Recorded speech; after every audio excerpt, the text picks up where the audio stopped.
Transmitting from the Mojave Wilderness in Joshua Tree, California, now is the time for Desert Oracle Radio, the voice of the desert.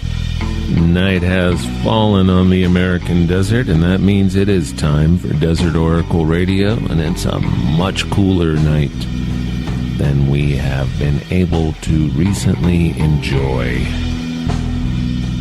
Summer is almost gone. You can leave the windows open at night again without waking up crying. That's always nice.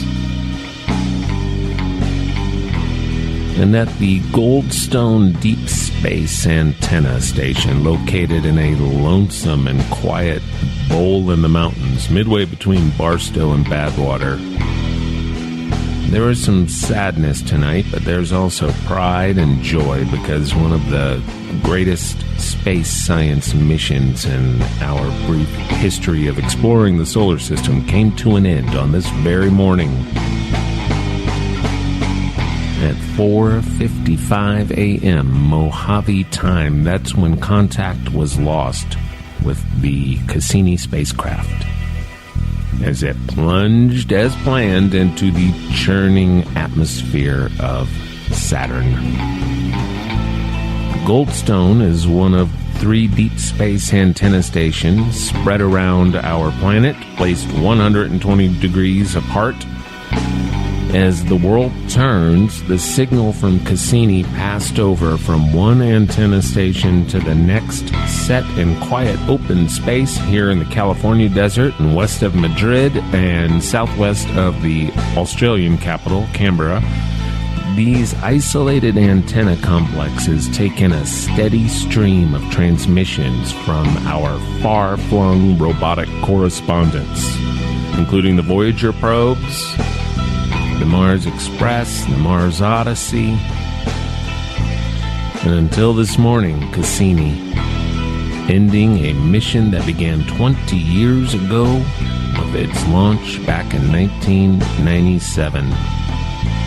Cassini reached Saturn in 2004 and spent 9 years in close company with the ringed planet and its many strange moons with plumes of water and snow and lakes of liquid methane. There may well be life on these moons, especially in the water seas beneath the rocky crust. And to protect these biospheres, Cassini was deliberately piloted into Saturn itself, burning up so that it would not infect these mysterious moons. The final signal was not heard at Goldstone, which was turning toward the sun with the rest of the California desert by then, but at NASA's Deep Space Network antenna complex in Canberra, which was facing mighty Saturn when Cassini was the subject of assisted suicide. It was a grand mission by NASA, the European Space Agency, the Italian Space Agency, and of course the Jet Propulsion Lab at Caltech in Pasadena. An interesting thing about Cassini, the famed astronomer, born in Genoa in 1625, is that his first field of study was not astronomy, but astrology. Love of one led to the other. We are rarely reminded that many of the most storied names in science and invention, Isaac Newton, John Dee, Roger Bacon, Alexander Graham Bell, Thomas Edison, and of course Jack Parsons, the occultist and founder of the Jet Propulsion Lab, were alchemists and magicians. Jack Parsons grew up in Pasadena with a wild and questing mind. He was building small rockets as a child, and he would become one of the crucial innovators of rocketry. But his interest in and practice of ritual magic led to his ouster at JPL and Aerojet, which were his creations more than anyone else. And in 1945, he found himself free to perform his magical rituals full-time. His frequent partner was none other than L. Ron Hubbard, who had his own career cut short in the U.S. Navy and shared Parsons' interest in science fiction and sorcery. For reasons still in dispute today and with results that are difficult to prove but do make an interesting argument for themselves, Parsons and Hubbard began a long ritual they called the Babalon working. It is beyond the scope of a family program on the radio to go into great detail here, but the important part is this. The ritual was reportedly completed in the Mojave Desert on January the 18th, 1946. A completion that would be verified by the appearance of the entity Parsons and Hubbard called the Scarlet Woman. When they returned to Pasadena, she was there waiting, in the form of the artist and muse, Marjorie Cameron. I returned home, Parsons later wrote, and found a young woman answering the requirements, waiting for me. Well, she enjoyed the bohemian scene at Parsons' Pasadena Magical Lodge on Orange Grove Avenue, but she was not originally aware that she had apparently been summoned by ritual magic. Only when she reported her sighting of a luminous disk, possibly the first sighting of the modern flying saucer era, did Jack Parsons and L. Ron Hubbard let her in on their secret. They had opened a hole in the sky, a hole in space and time, and something or many things had come through it. Jack Parsons died in 1952, allegedly from an explosion in his home laboratory. By the end, he had been betrayed and abandoned by both his rocketry peers and his magical lodge. Now, L. Ron Hubbard found success as a science fiction writer and eventually as a prophet with his own religion. And Marjorie Cameron lived a long life as an artist and underground muse of the occult scene in Los Angeles. Instead of building spaceships, by the end of his life, Jack Parsons, an expert chemist and inspired alchemist, was making explosives for Hollywood movies. But NASA and JPL and human spaceflight and even the Cassini mission to Saturn do not exist on our timeline without the rocketry genius of Marvel Whitehead Parsons, the pioneer we know as Jack Parsons.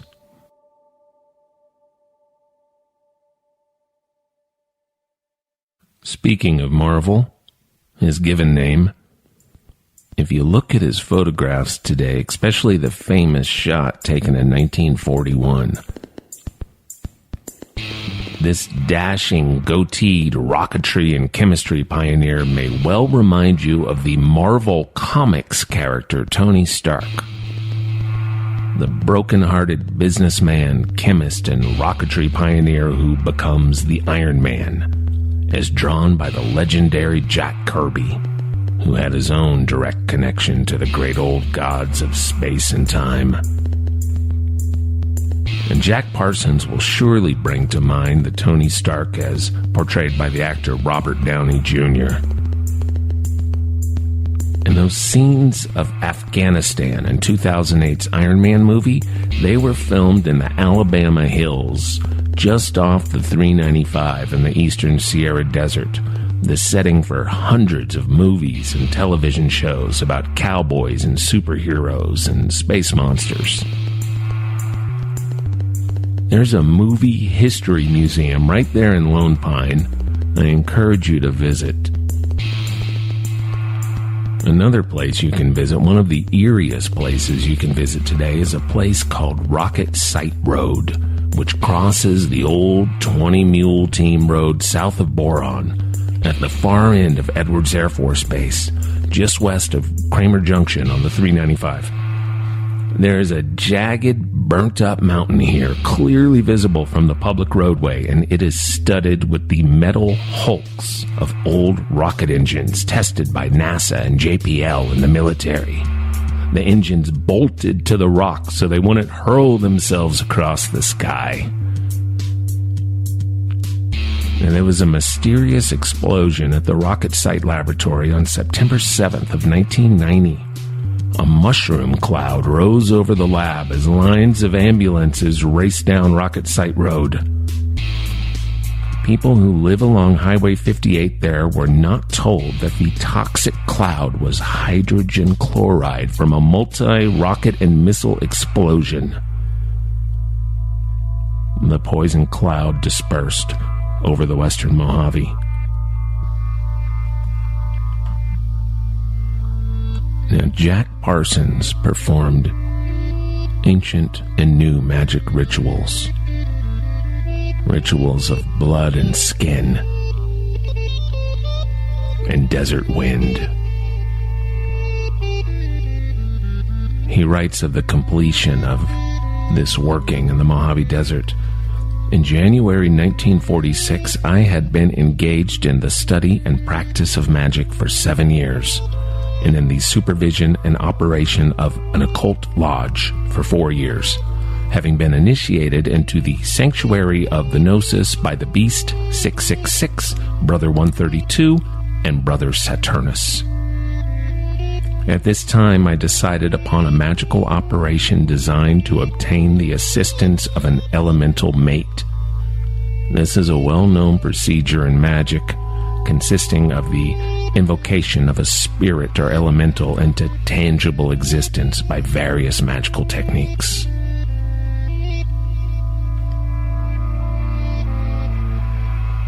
Jack Parsons says that the completion of this ritual was met with a massive windstorm across the desert. Once he returned home, there were electrical problems. The lights failed one night. Another magician staying in the lodge was struck in the shoulder by an unseen presence. Candles knocked out of people's hands. And several people in the Pasadena lodge observed a brownish yellow light floating about 7 feet high in their kitchen.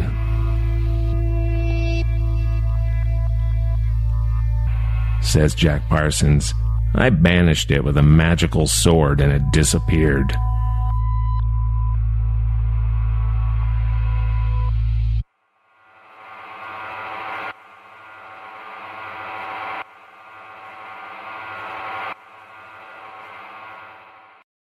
Along the northeastern boundary of the Tohono O'odham Nation in south-central Arizona, there are curious structures said to be home to demons and late-night rituals. These structures are not part of the reservation. They are relatively modern, on private land, in fact, having only been constructed in the early 1980s. In the upcoming autumn issue of Desert Oracle, you will find an interesting story of these domes by Jason Woodbury, long a resident of nearby Coolidge.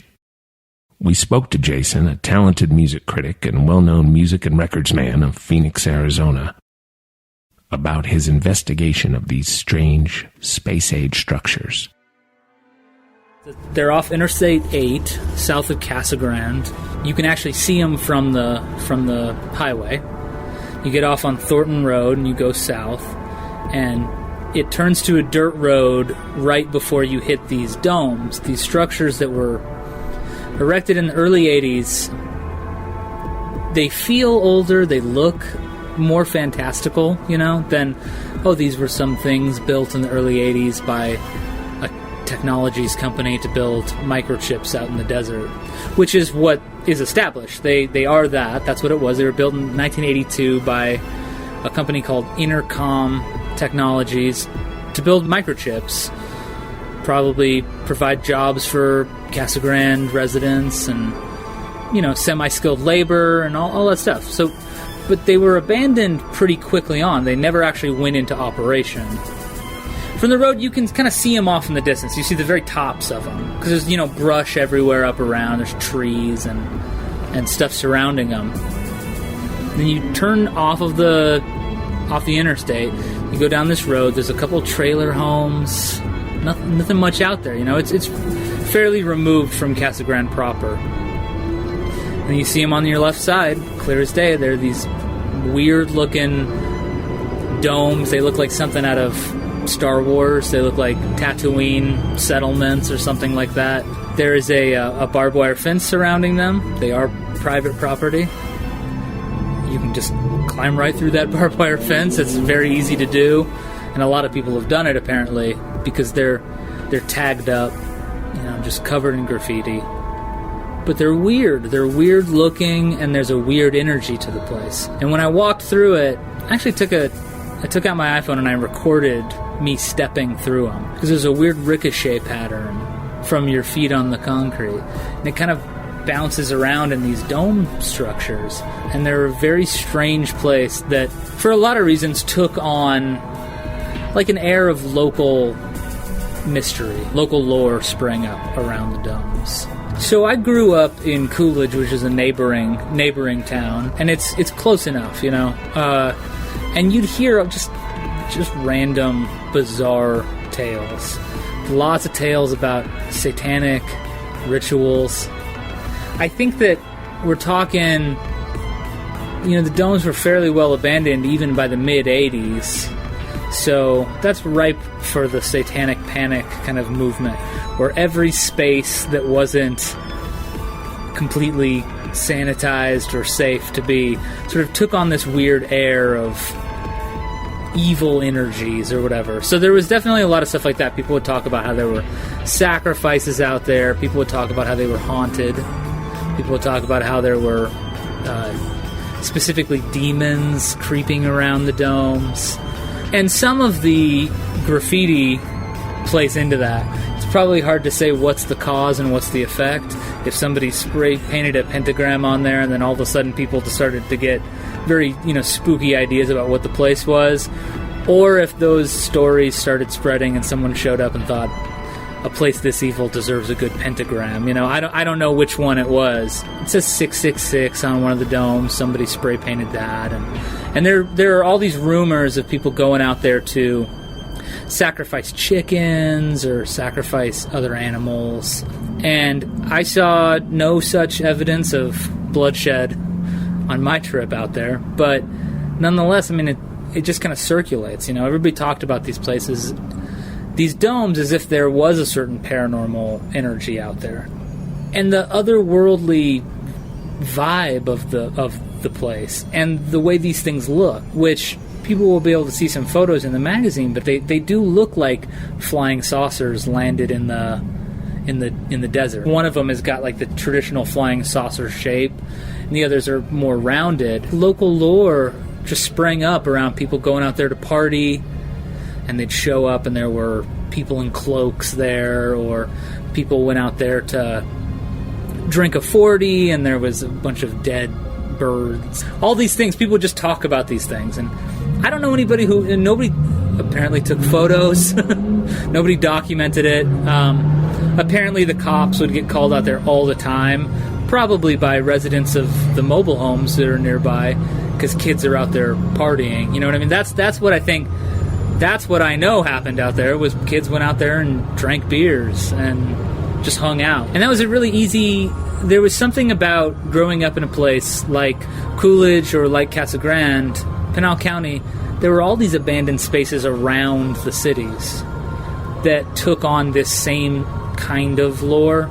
I don't think I ever went out to the domes as a high schooler to do anything to elicit, but there were other spaces like that. There was the coffin factory outside of Coolidge, or the bomb factory, which is what, and these are just things people called it. I always assumed that none of these things were what people had said they were, but it turns out the bomb factory, which was this space kind of out on the Gila River Indian Reservation, that we could drive to, taking back roads out of Coolidge. It turns out it was a real munitions factory. So sometimes maybe the there was some shred of truth at the heart of these sort of abandoned ruins that continued and people built upon or used to further their own lore about them. For the most part, I always found these places striking because they took on an air of mystery just by virtue of their weirdness, by virtue of their sort of being abandoned structures.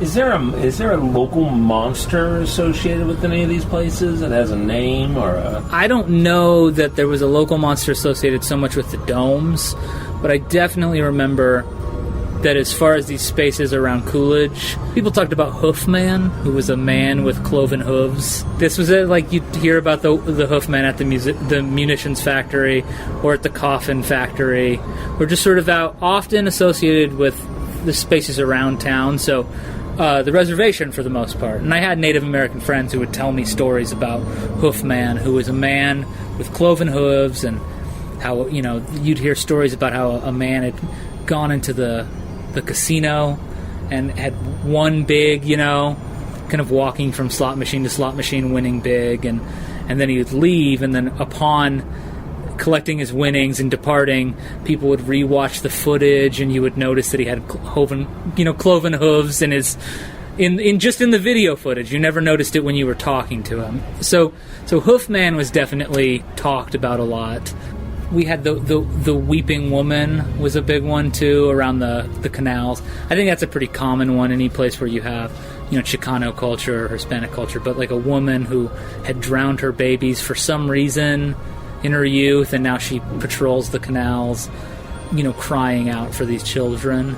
That was a really popular one around town, and you'd hear that because you'd have to cross over the canal to get out to these spaces. So talk would turn to La Rona, is what they'd call her. It wouldn't be hard to scrounge up somebody who would tell you that on their way out to the coffin factory, they saw her even this very evening. You know what I mean? So there have been schemes to keep them standing, and that's the thing that's probably what probably signals their doom, even more so than the fact that they are maybe structurally deficient. The biggest dome has collapsed, so you can kind of see out onto the mountains facing the I-10 from this dome, So there's been just actual decay, and probably the vandalism has contributed to their kind of structural deficiency. But I think what probably assures their doom more than anything is the fact that nobody knows what to do with them. There is nothing to do with them. The owners have talked about selling them. Due to their unusual circumstance, they are worth some money. There's something of value to them. The city declared in 2017 they declared that they needed to be torn down because they're a public hazard. The owner, Daniel Peer, has appealed to the city to try to keep them up, but I think what really ultimately dooms them is that nobody has any idea really what use they could provide or what they could be used for. They would probably require substantial repair to be used for anything official or in any official capacity. Eventually they'll be torn down because nobody else knows what to do with them.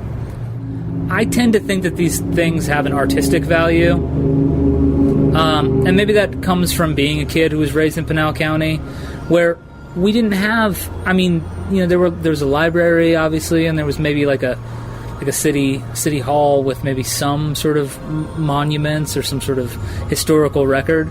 But really these things strike me as being their own form of outsider art, and I sort of feel like they should be venerated as an example of what happens when there's people around who, for whatever reason, assign value to a thing. And the kind of value that's assigned is mostly curiosity, it's mostly local mythology, but people feel strongly about them. When I posted on my Facebook page they were going to be torn down, people were bummed out. They're like, no, they can't tear them down. Nobody has a good idea what you should do with them, but people do care about them. They symbolize something. I think they symbolize a certain kind of weirdness that takes root in desert communities, a certain kind of outsider quality that just really feels It feels magical because we decided that it's magical. They are valuable to us because they're there and because they're weird. My name's Jason P. Woodbury. I'm a pop culture writer and music journalist. I write for Aquarium Drunkard and co-host the Aquarium Drunkard Transmissions podcast, and I come from Phoenix, Arizona.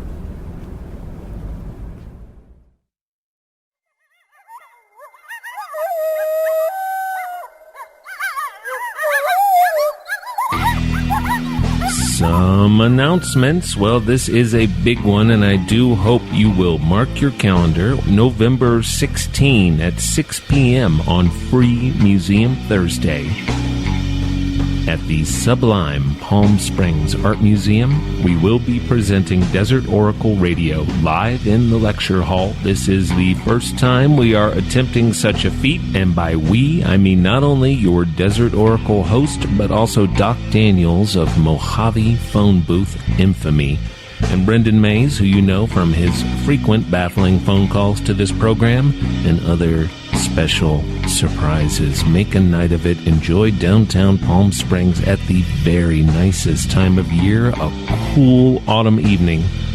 And we, meaning I, will present Desert Oracle Campfire Stories in person at the Ace Hotel and Swim Club in Palm Springs on Thursday, October 5th, 7 p.m. at the Commune Fire Ring, free and open to all, again on Thursday, November 2nd, and again on Wednesday night, December 13th, all at 7 p.m.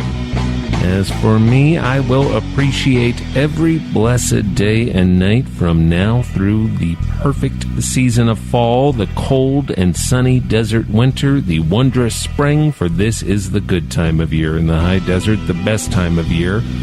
This program is brought to you by Desert Oracle, the pocket-sized quarterly journal of the American desert. Become a subscriber today, and I will mail you 4 delightful issues. Send $25 by check or money order to Desert Oracle, P.O. Box 1735, Joshua Tree, California, or subscribe online at desertoracle.com.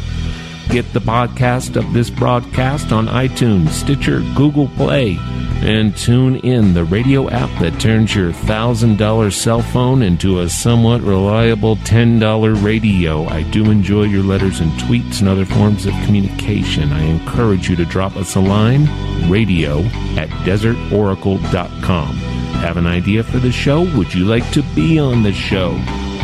We are open for suggestions. Desert Oracle Radio can be heard on KCDZ 107.7 FM, Fridays. 10 p.m. is the promised time, but your listening flexibility is appreciated. Heard from Amboy to Zyzex and across the Great Mojave Wilderness. And good night from the voice of the desert.